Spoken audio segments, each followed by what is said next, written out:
Good morning po, ako si John Maria, operator ng DTF 30cm dito sa Bangbang Branch. Nagamit po ito ng 4 na araw na may 24 meters. Ito po yung printer head. Huling palit po ito ng December 2022 po.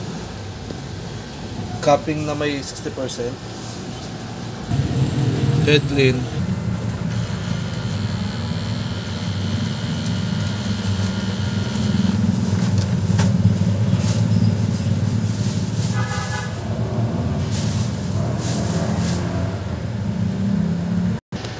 Punasan ng capping at wiper.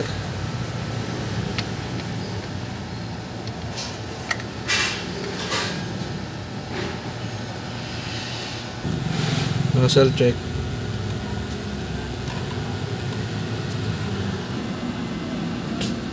Yan po yung damper. Last disposal nito nung Sabado. PBR ground 1. Dito naman po nakalagay yung stocks namin. Yan. Ito po yung use.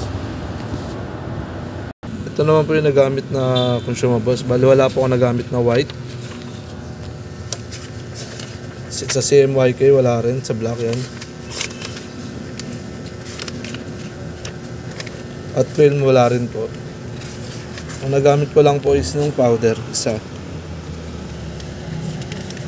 Ito naman po ang aking daily output.